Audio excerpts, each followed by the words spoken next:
Oi pessoal, bem-vindos ao canal Roça Riders. Galera, eu tentei colocar aqui na Ster a outra câmera hoje de manhã, não rolou. Ou eu vou ter que procurar um adaptador um pouco maior aí, um Shopee da vida, para colocar aqui. Ou vai ter que ser alguma outra solução, que eu ainda não sei. O microfone tá andando aqui. Pessoal, eu queria comentar aqui com vocês a respeito do episódio 3 de Rings of Power. Assisti ontem ao episódio e ele infelizmente foi o episódio que mais violou a história original.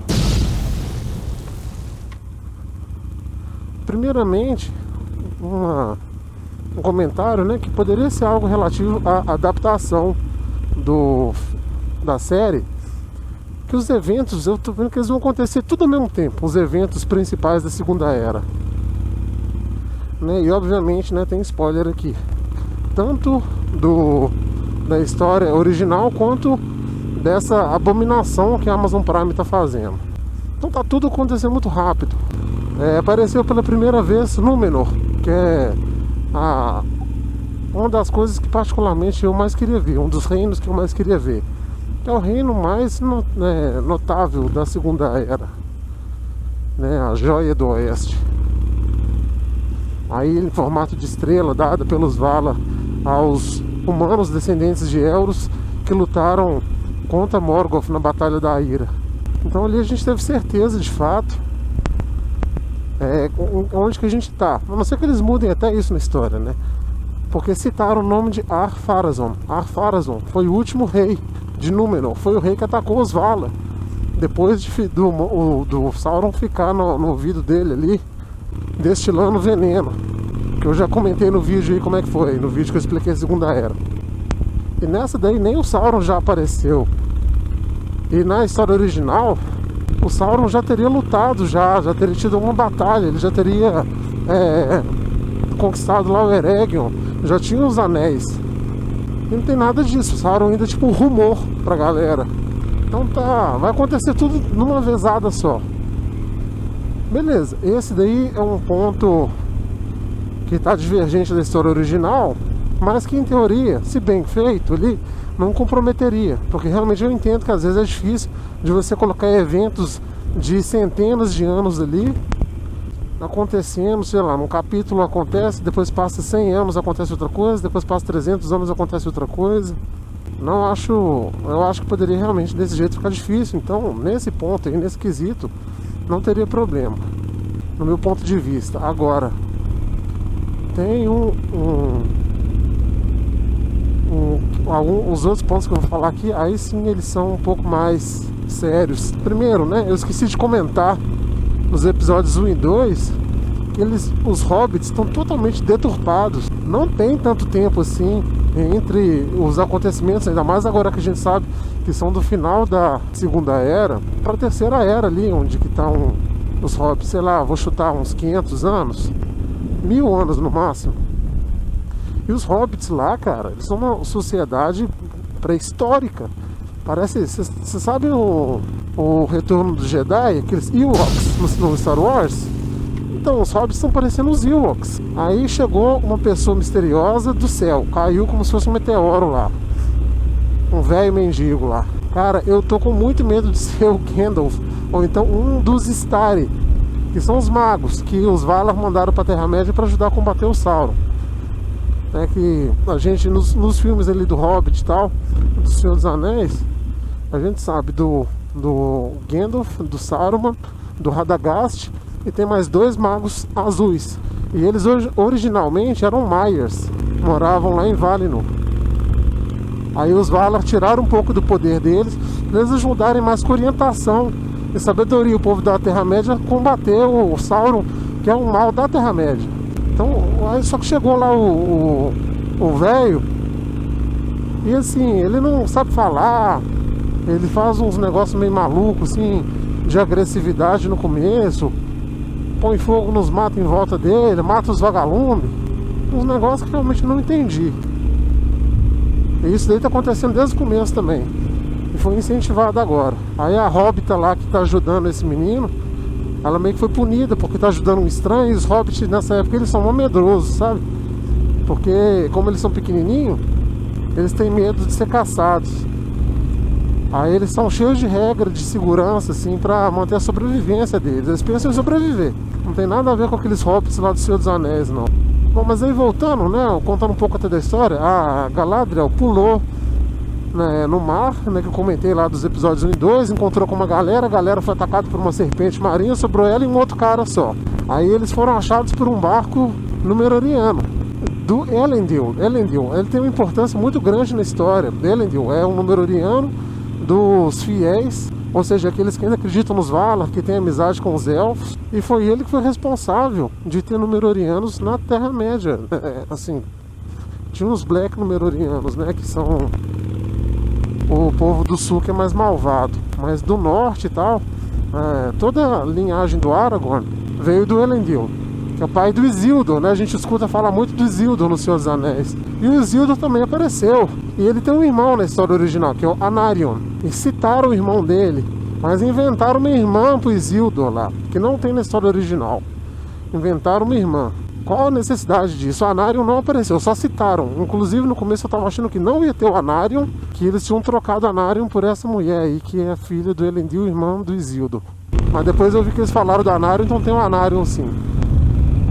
O Isildur, ele tá meio esquisito com a Galadriel, assim, sabe? Tipo, os filhos dele que tem que colocar ele no rumo certo do caminho dos fiéis. Cara, o Elendil, ele foi um herói, ele que salvou a população, assim, quando o Ar-Pharazôn atacou os Valar e o Eru Ilúvatar destruiu a ilha.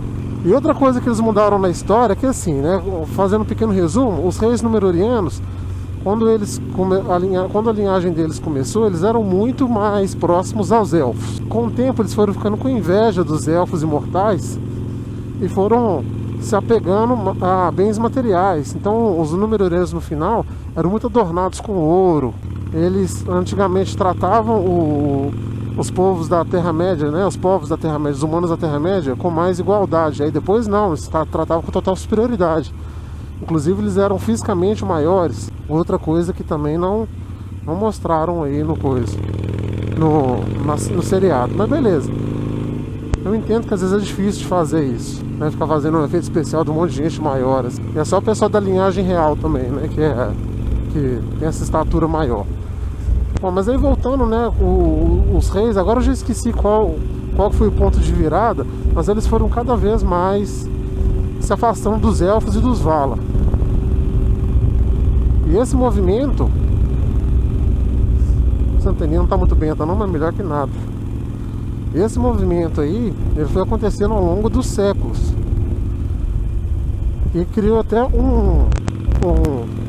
uma cisão da população númenóreana, que tinha os homens do rei, que eram aqueles que se afastaram dos Valar e dos elfos, e os fiéis, que eram aqueles que ainda mantinham a tradição antiga e queriam manter a proximidade. Mas eles eram em menor número, então os homens do rei dominavam pela força, colocava a vontade deles, fazia valer a vontade deles pela força.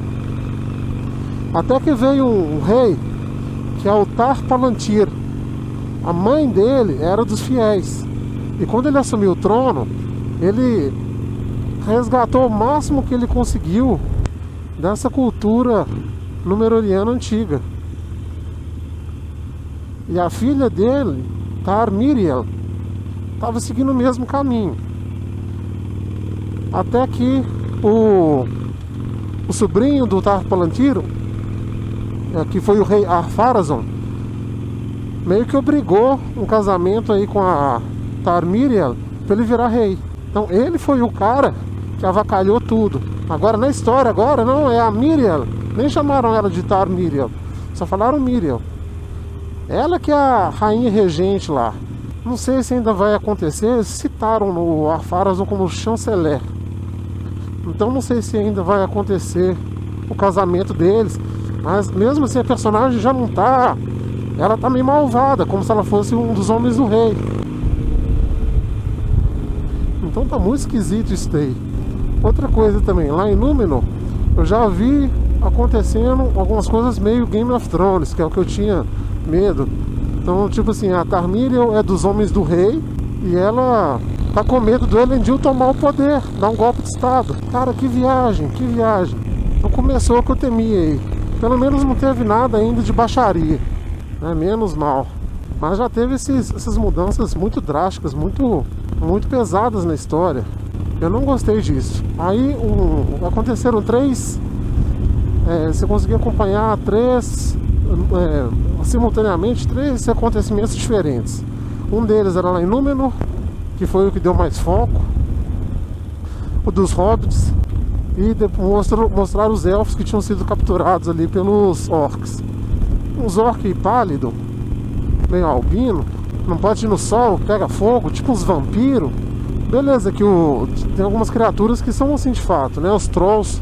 O Sauron fez algumas magias lá, mudou os trolls. Algumas raças conseguiam andar no sol, sabe? Agora, bom, realmente eu não lembro se tinha orc que era assim também. Aí os elfos lá lutaram contra os orcs para tentar fugir eles foram capturados para tentar fugir. Aí nessa tentativa de fuga, vários morreram. O que é o principal não morreu. E falaram que vão levar ele para Adar. O que dá tudo a entender que esse Adar é o Sauron. Eu também não lembro desse nome, mas beleza, né? Não tem problema os orcs às vezes darem um nome assim pro Sauron, não. Mas o nome que a gente esperava ver dele é Anatar, que é quando ele se passa por emissário dos Valar para poder entregar presentes e conseguir fazer os anéis de poder, que não estão feitos ainda. O Celebrimbor ainda tá planejando a forja para poder fazer os anéis. Mas vamos ver como é que isso vai desenrolar. Eu tô achando que quem não conhece a história vai gostar mais, porque quem conhece e vê o que está acontecendo de mudança drástica fica incomodado. Pelo menos eu tô ficando um pouco incomodado. Mas vou continuar assistindo. O efeito especial continua muito bonito, as cidades são muito bonitas, são muito bem feitas. Mas assim, é realmente uma pena o que fizeram com a obra do Tolkien. É isso aí, galera. Se vocês estiverem assistindo, se tiverem alguma dúvida aí sobre essa série, escreve aqui, que se eu não souber eu pesquiso e respondo para vocês. Gostaria de pedir para você se inscrever no canal se não for inscrito, deixar um like e um comentário aqui, fazendo favor. Beleza? Valeu, obrigado. Tchau, tchau.